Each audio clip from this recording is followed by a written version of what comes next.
खुलुमबाय स्टुडिय'आव दङ आं हेमा नार्जारी बे चेनेलाव सानफ्रोमबो फुं एबा मोनाबिलियावबो खौरां मोननाय जायो थ' बिनिखायनो नोंथांमोनहा खौरां खोनासंनो मोजां मोनोब्ला आंनि चेनेलखौ साबस्क्राइब खालामना ला नोंथांमोना नैबे दंफां गायनायनि 25,000 फैसाखौ माब्ला मोननो हागोन बादि आं बिनि बागै नोंथांमोननिसिम आपडेट खोन्थाहरनो सानदों जेनेबा एप्लाइफ्रा माब्ला जागोन माब्ला फैसाखौ मोननो हागोन दा बेफोरनि आपडेटखौ बे भिडिअनि गेजेरजों मोननो हागोन आरो बेजों लोगोसेनो नोंथांमोना नैबे PM किसाननि 23थि किस्तिनि 2,000 फैसाखौ माब्ला मोननो हागोन बादि आं बिनि बागैबो आपडेट खोन्थाहरनो सानदों दा बेनिखायनो गासिबो नोंथांमोना बे भिडिअखौ जोबजासिम नायलांबानो जाबाय दा बेनिफ्राय फैदो नैबे दंफां गायनायनि 25,000 फैसानि थाखाय जोंहा एप्लाइ माब्ला जागोन आरो फैसाखौ नोंथांमोना माब्ला मोननो हागोन आं बेखौ नोंथांमोननिसिम खोन्थाहरनायनि सिगाङावनो आं बेखौ खोन्थाहरनो सानग्रोबाय जे जायफोर नोंथांमोना नैबे 10,000 फैसाखौ दाख्लै मोननो हायासै नैबे दंफां गायनायनिखौ दा नोंथांमोना मोननो थांगासिनो दं मानो होनोबा नोंथांमोना दायो खामानिखौथ' निस्सय मावबाय जानो हागौ नोंथांमोना जायफोर 10,000 फैसाखौ मोननो हायाखैमोन निस्सय नोंथांमोना खबर मोनखाबाय जानो हागौ आरो नोंथांमोना दासिमहालागैथ' खामानिखौ नोंथांमोना मावनानै लाबाय जानो हागौ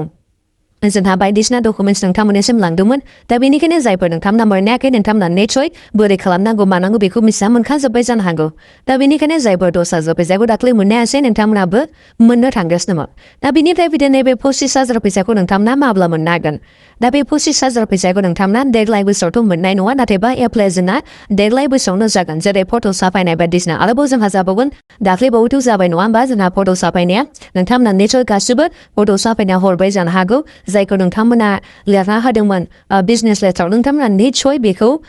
नोंथांमोना फट' साफायना हरफाबाय जानो हागौ दा बेनिखायनो नोंथांमोना नैबे 25,000 फैसानि थाखाय देग्लाय बोसोराव नोंथांमोना गोबां खामानिखौ मावनांगौ जागोन बेनिफ्राय नोंथांमोना फैगोन बोसोरावसो नैबे 25,000 फैसाखौ मोननो हागोन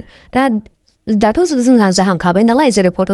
साफायनाया जोंहा दाख्लैनि इलेक्सननि समावनो जादों दा बेनिखायनो आरोबाव जोंहा बायदि रोखोमनि खामानिया एसे उनाव जानो थांगासिनो दङ जेरै नोंथांमोना एप्लाइ खालामनो थाखाय फर्म मोनगोन आरोबाव नोंथांमोना बिजनेस लेटार होनांगोन सोंखोल बाथ्रा नोंथांमोना लिरना होनांगोन दा बेनिखायनो गोबां नोंथांमोना खामानिखौथ' मावखानांगोन दा बेनिखायनो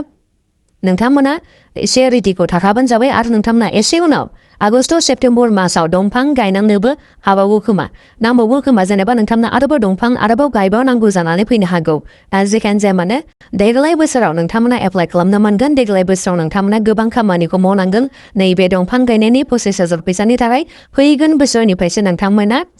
चेकखौ मोननांगोन फारि फारि नोंथांमोना चेक मोनबाय थानो हासिगोन जेरै नोंथांमोना चेक मोननो हायाखै होमबा सोरबा नोंथांमोना गोबां उनावसो चेकखौ मोननो हादों दा थिग बेबादिनो नोंथांमोना फैगोन बोसोरावबो बेबादिनो चेकखौ मोननो हागोन 25,000 फैसानि थाखाय जायनि थाखाय एप्लाइ खालामनो देग्लाय बोसोराव जोंहा जागोन ओरैनो एप्लाइ खालामाबोथ' बहा मोना बे नङा होमबा बाथ्राया नोंथांमोननिसिम गासिबो डिटेल्सखौनो नायफैजोबगोन 10,000 फैसाखौ लानानै मा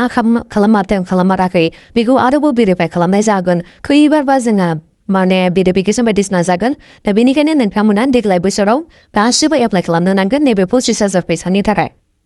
दा बेथ' जाहैबाय 25,000 फैसानिया दा बेनिफ्राय नैबे PM किसाननि नैबे 2,000 फैसाखौ नोंथांमोना माब्ला मोननांगोन 23थि किस्तिनि फैसाखौ दा नोंथांमोना नैबे जुन मासाव मोननो थांगासिनो दङ जोंहा दिनै मेनि माबा जाबायानोसै 15 थारिख जाबायानोसै दा बेनिखायनो 15 थारिखनि उनावनो नोंथांमोना नैबे PM किसाननि 23थि किस्तिनि 2,000 फैसाखौ मोननो थांगासिनो दङ दा बेखिनियावनो जायफोर नोंथांमोना KYC होनांगौ दङ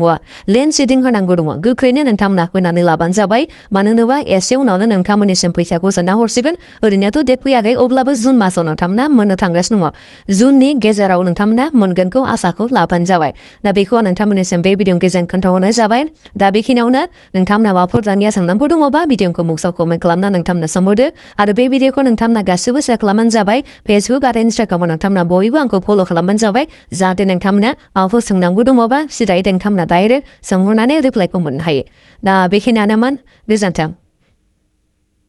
नोंथाङा भिडिअखौ मोजां मोनोब्ला लाइक शेयार साबस्क्राइब खालामना होबानो जाबाय गाबोननि भिडिअआव लोगो मोनफिनसिगोन गोजोन्थों